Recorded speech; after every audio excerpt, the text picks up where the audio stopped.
आदमी कहता है कि मैं प्रेम करता हूं, मां कहती है, पत्नी कहती है, बाप कहता है, भाई कहता है, बहन कहती है, मित्र कहते हैं कि हम प्रेम करते हैं। सारी दुनिया में हर आदमी कहता है कि हम प्रेम करते हैं, और दुनिया में इकट्ठा देखो तो प्रेम कहीं दिखाई ही नहीं पड़ता। इतने लोग अगर प्रेम करते हैं तो दुनिया में तो प्रेम की वर्षा हो जानी चाहिए थी, प्रेम के फूल ही फूल खिल जाने चाहिए थे, प्रेम के दिए ही दिए जल जाते, घर घर प्रेम का दिया होता तो दुनिया में इकट्ठी इतनी रोशनी होती प्रेम की। लेकिन वहां तो घृणा की रोशनी दिखाई पड़ती है, क्रोध की रोशनी दिखाई पड़ती है, युद्धों की रोशनी दिखाई पड़ती है, प्रेम का तो कोई पता नहीं चलता। झूठी है ये बात, और ये झूठ जब तक हम मानते चले जाएंगे तब तक सत्य की दिशा में खोज भी नहीं हो सकती। कोई किसी को प्रेम नहीं कर रहा है, और जब तक काम के निसर्ग को परिपूर्ण आत्मा से स्वीकृति नहीं मिलती तब तक कोई किसी को प्रेम कर भी नहीं सकता है।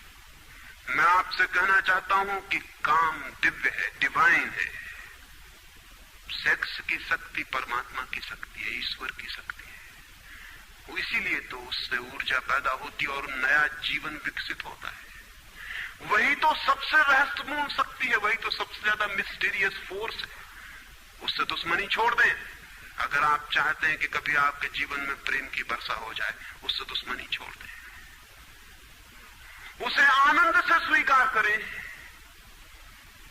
उसकी पवित्रता को स्वीकार करें, उसकी धन्यता को स्वीकार करें, और खोजें उसमें और गहरे, तो आप हैरान हो जाएंगे।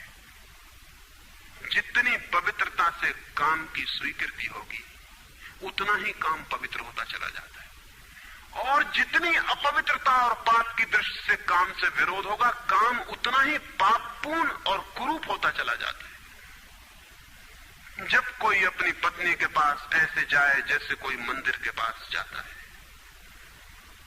जब कोई पत्नी अपने पति के पास ऐसे जाए जैसे सच में कोई परमात्मा के पास जाता है, क्योंकि जब दो प्रेमी काम से निकट आते हैं, जब वे संभोग से गुजरते हैं, तब सच में ही वे परमात्मा के मंदिर के निकट से गुजर रहे हैं। वहीं परमात्मा काम कर रहा है उनकी उस निकटता में, वहीं परमात्मा की सृजन शक्ति काम कर रही है।